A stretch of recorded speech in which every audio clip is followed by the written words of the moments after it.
Olá, pessoas bonitas, tudo bom com vocês? Então sejam bem-vindos mais uma vez aqui neste meu canal, o canal da professora Mariana Tavares de Mello. Vou pedir de início, gentilmente, que você se inscreva no canal, que você ative o sininho para receber sempre as novidades boas, que estamos aí. E por favor, me dê um like, porque é muito importante para mim receber esse feedback de vocês. Vocês são todos muito bem-vindos aqui. A aula de hoje é uma aula de direito empresarial, onde nós vamos tocar num ponto bastante delicado, que é a condição do trabalhador, do colaborador da empresa, dentro dessa estrutura econômica que é tão fundamental para o desenvolvimento dos países como um todo, dentro de uma perspectiva não somente econômica, mas uma perspectiva social também. Então, para a gente não quebrar a regra, eu sou uma pessoa bem afeita aos costumes, aos bons costumes, e aí eu vou sugerir para vocês este livro aqui, olha só que coisa linda. Vigiar e Punir, do gênio Michel Foucault. Então, nós temos aqui esse livro que é realmente uma obra clássica, uma obra que é da editora Vozes, uma editora excelente. A Vozes é lá de Petrópolis e eles realmente fazem uma triagem muito bem colocada na hora de publicar esses livros e colocar essas produções no mercado. Então, normalmente, quando tem o selo da editora Vozes, normalmente é coisa boa que você está manuseando. E aí, o Vigiar e Punir tem um aspecto muito forte, muito contributivo para os alunos de direito que são, digamos assim, meio que apaixonados pelo direito penal, porque a gente sabe que, eu estou olhando aqui para a estátua de Têmis, que dentre as faces do direito, a deusa Têmis, ela segura uma espada e uma balança. Então, de um lado da balança tem o aspecto protetivo do direito e do outro lado da balança tem o aspecto punitivo. Então, para que essa balança fique realmente bonita, fique equilibrada, o interessante é que a protetividade venha na proporção da punição, porque se as coisas são desniveladas, pode saber que o sistema vai falhar. Se o sistema é extremamente punitivo, extremamente opressivo, extremamente autoritário e ditatorial, evidentemente que os aspectos de proteção do indivíduo nos seus direitos fundamentais, nas suas garantias constitucionais, eu estou até com o livro do Pedro Lenza aqui atrás de mim, de direito constitucional, excelente também, por sinal. Então, se a coisa ela pesa mais para um lado do que para o outro, ou seja, de um lado a gente tem um sistema, vamos imaginar, muito punitivo e pouco protetivo. Cuidado! Isso é uma ditadura. Eu chego a gaguejei, né? É uma ditadura.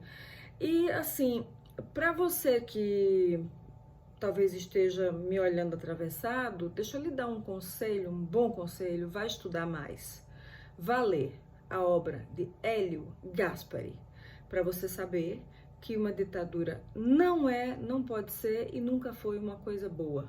Aqui no Brasil aconteceu sim, pessoas foram torturadas, mortas, e muitos desses familiares não tiveram nem sequer o direito sacrossanto de enterrar seus entes queridos, porque os corpos desapareceram.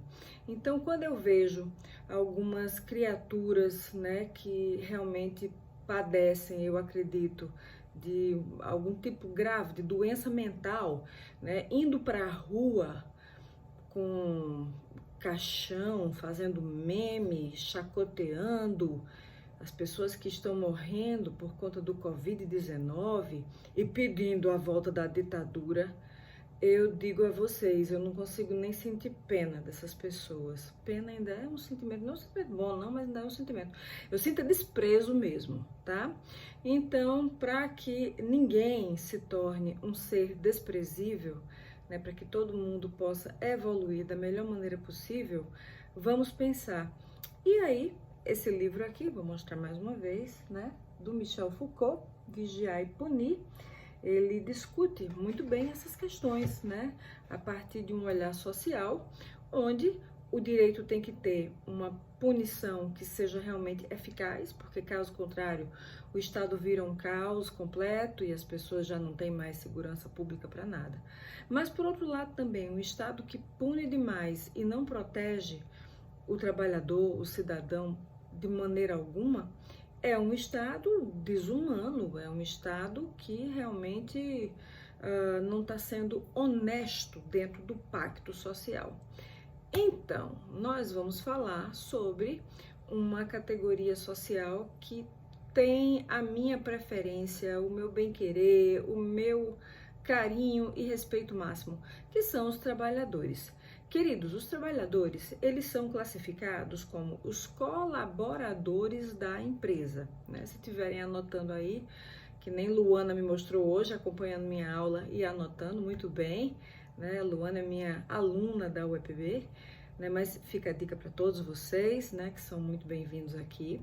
Então, se quiser ir fazendo as anotações, né? Por favor, eu acho sempre positivo a gente fazer anotações. Então, começando, o trabalhador é o colaborador da empresa. Ele pode ser um colaborador direto, como ele pode ser um colaborador indireto.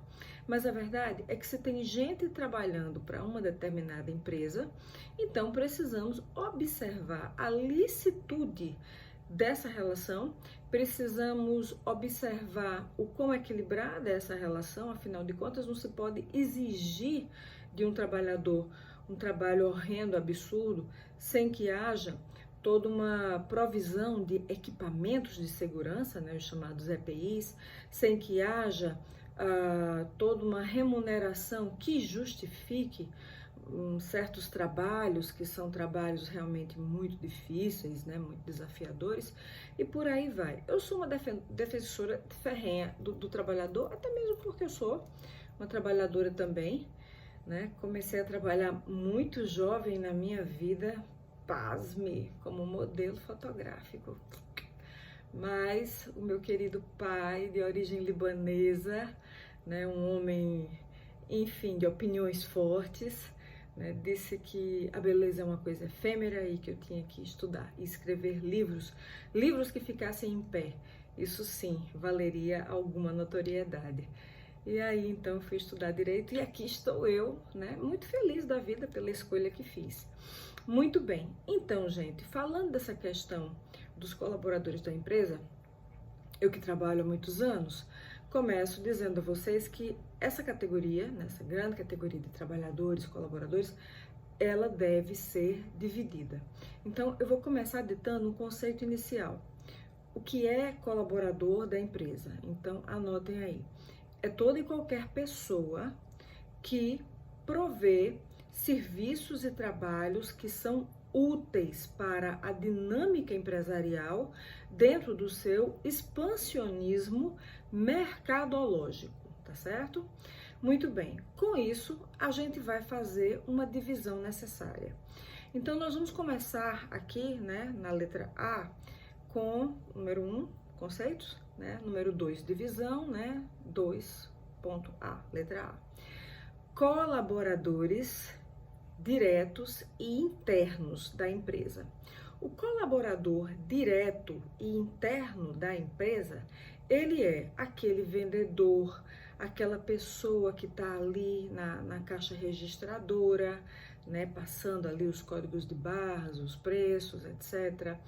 É aquela pessoa que está repondo os estoques, mas numa condição de contratação perene, contratação permanente, ou seja, um colaborador que ele é direto, né, da empresa, um colaborador dependente direto dessa estrutura, ele tem que ter a sua carteira de trabalho e previdência social devidamente assinada nos moldes da lei.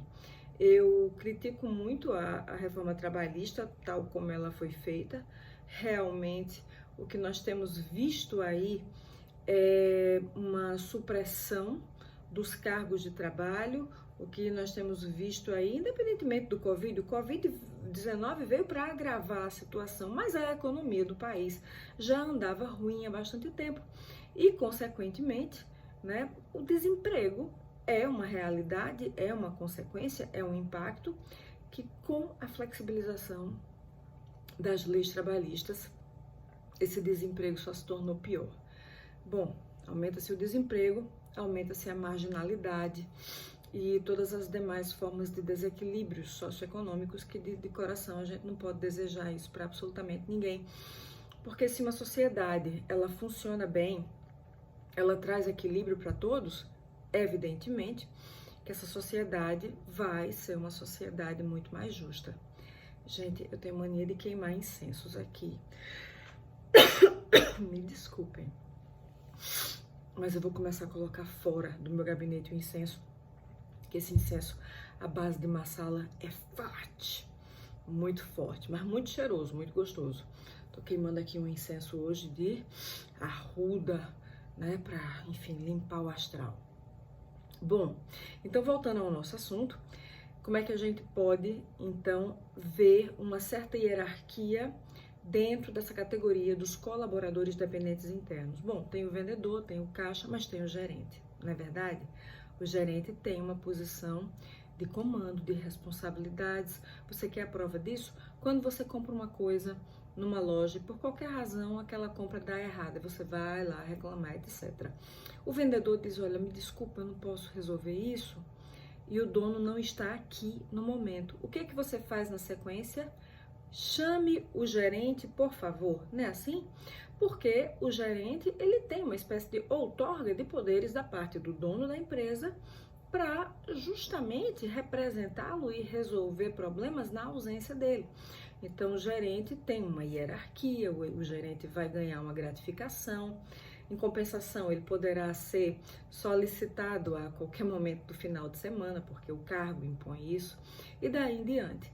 Mas, basicamente, as pessoas que trabalham dentro da empresa, vinculadamente a essa empresa, através da assinatura de um contrato de trabalho, da assinatura da carteira de trabalho, então, eles são os colaboradores dependentes diretos, tá bom? Aí, na letra B, nós temos os colaboradores dependentes externos. Vamos lá. Alguns colaboradores da empresa, eles estão dentro do âmbito, dentro daquela estrutura da empresa, dentro da loja, basicamente, realizando seus trabalhos. Mas existem outros colaboradores que eles não estão, digamos assim, cumprindo o seu expediente dentro da loja, dentro da empresa. Eles estão cumprindo o seu expediente fora da empresa. Então, era muito comum no passado, quando a internet não tinha essa potência, essa força toda, a gente ter, principalmente nas cidadezinhas do interior, os chamados vendedores pracistas. Aquelas pessoas que levavam, enfim, bolsas e bolsas de mercadorias e saíam oferecendo de porta em porta, né? Se Dona Maria quer comprar um novo conjunto de panelas, se seu Zé quer comprar para os filhos uma nova enciclopédia. Eu digo porque eu sou antiga, minha gente. Isso aqui tem muito creme na pele para ficar assim esticadinha, mas eu sou antiga.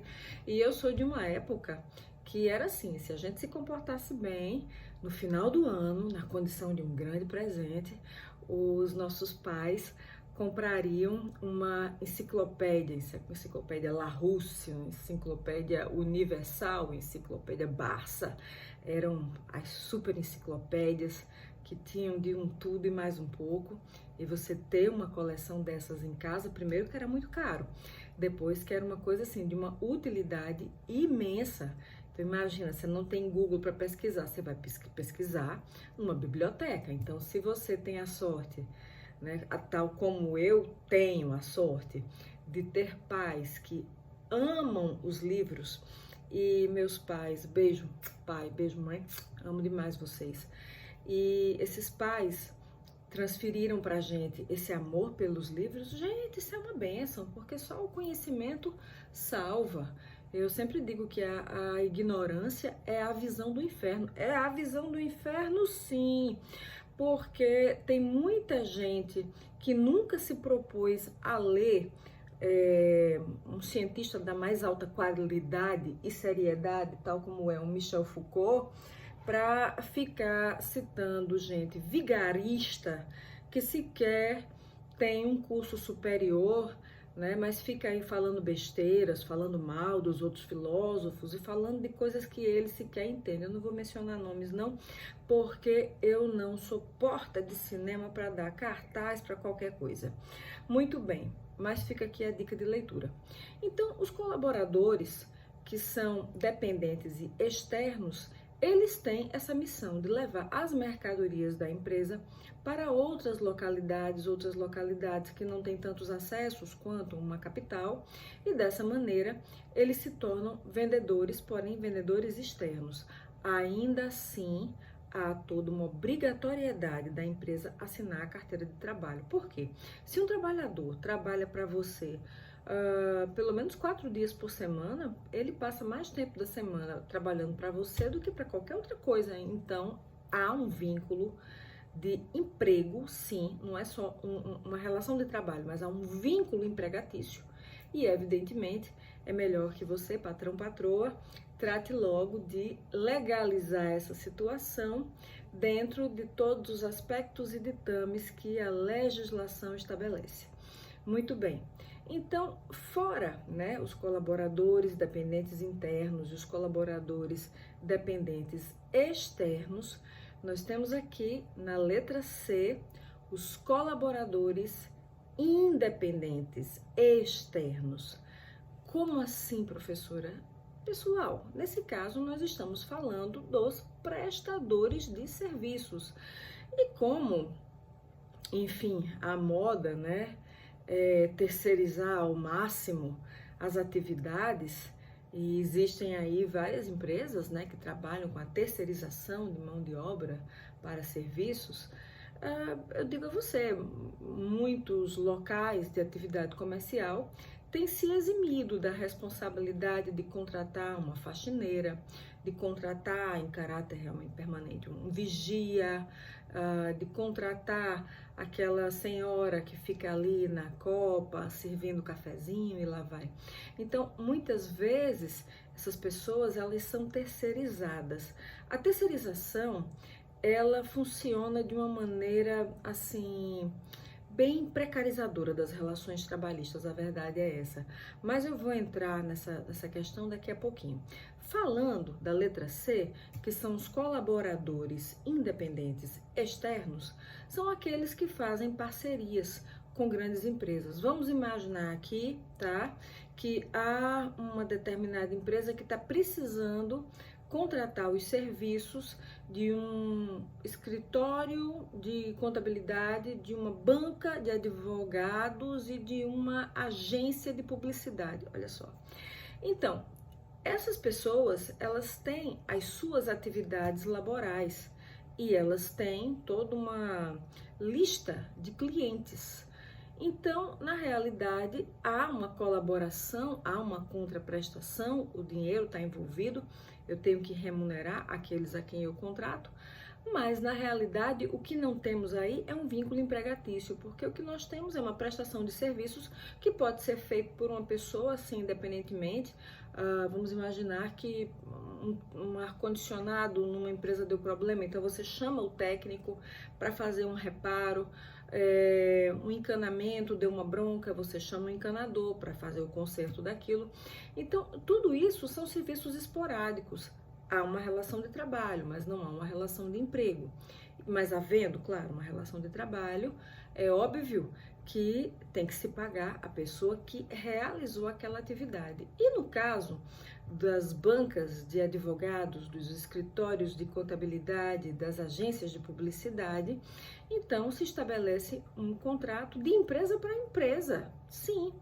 Então, de empresa para... professora, mas peraí, então o escritório de advogados é uma empresa? Não deixa de ser uma empresa de regime jurídico diferenciado, é fato, mas ainda assim funciona num regime que pode se assemelhar ao regime empresarial, sobretudo quando a gente estiver falando de um grande escritório, com várias filiais, com muita gente trabalhando, como a gente tem, assim, né, a exemplo, vários escritórios que são, digamos assim, desse tipo, dessa situação, desse modelo. Então, com isso, os colaboradores independentes externos, eles estão ali na parceria comercial, mas não há, de fato, realmente um vínculo trabalhista, e com isso há um vínculo contratual comercial. É tipo assim, um supermercado que tem um contrato com uma distribuidora de tais marcas de produtos. Então, há sim uma colaboração, mas não há uma subordinação, não há uma relação de poder, uma relação de julgo, como existe na relação direta patrão e empregado. Muito bem, minha gente. Eu não quero me prolongar muito, mas eu tenho que dar aqui 2 detalhes para vocês. Falando da terceirização, vocês podem anotar na condição de observação. A terceirização, na realidade, é um mecanismo através do qual as empresas se eximem de contratar pessoas, né, que vão desempenhar uma função paralela, mas não necessariamente a atividade fim da empresa, e essas pessoas vão ser disponibilizadas para cuidar do jardim, para fazer a faxina, a limpeza, e lá vai, mas elas, na verdade, pertencem a uma empresa terceirizadora que desloca essas pessoas para outras empresas para realizarem a feitura, né, dessas demandas.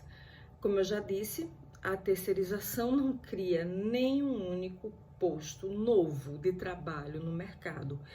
A terceirização só realoca as pessoas que já estavam no mercado trabalhando de uma outra maneira, de uma maneira mais frágil, de uma maneira mais precarizada. A verdade é essa.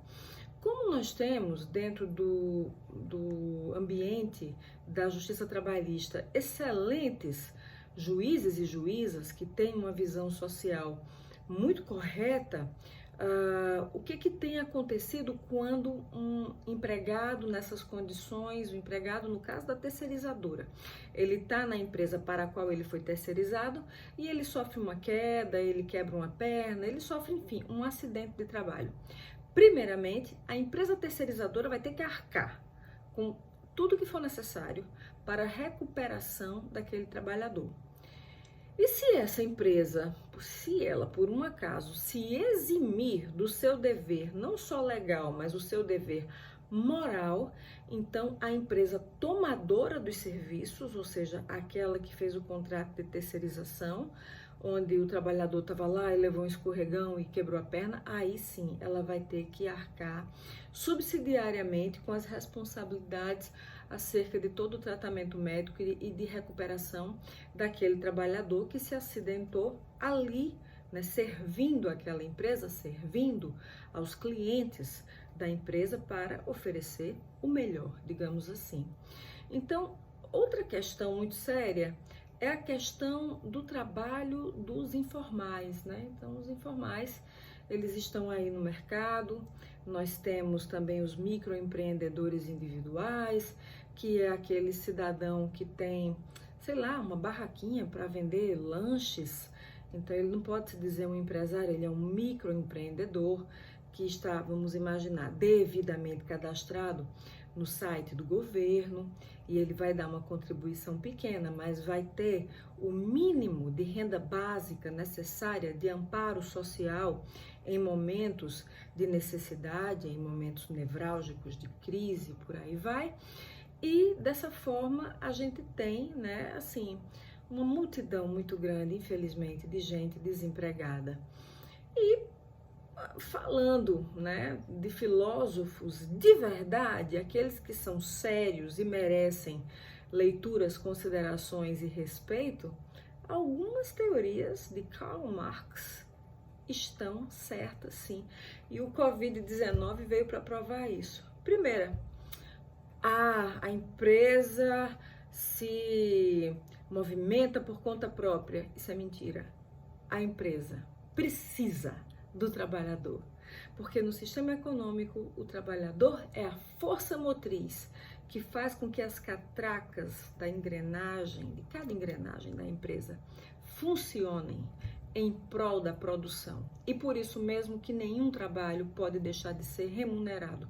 Do contrário, vai ser um trabalho análogo à condição de escravo, e isso é um crime absurdo e inadmissível. Outra coisa muito séria e muito certa.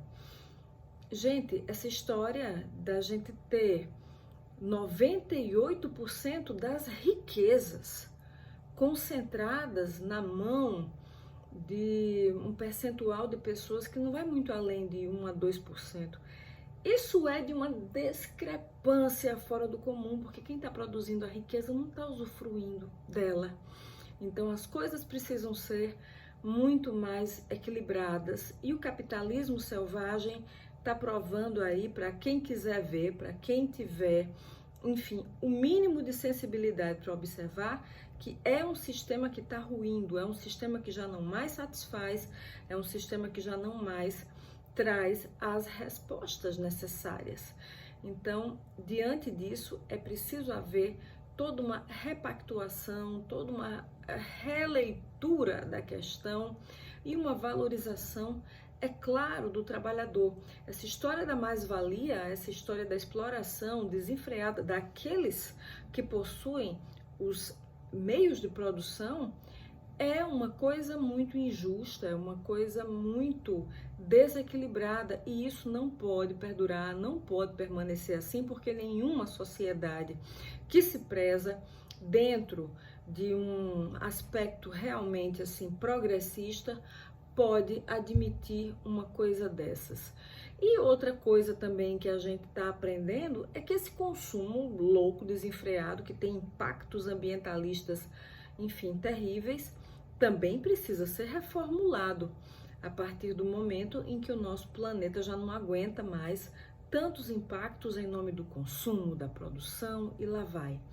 Então, tá mais do que na hora, né, das pessoas serem mais valorizadas do que as coisas. Eu quero acreditar no potencial do ser humano.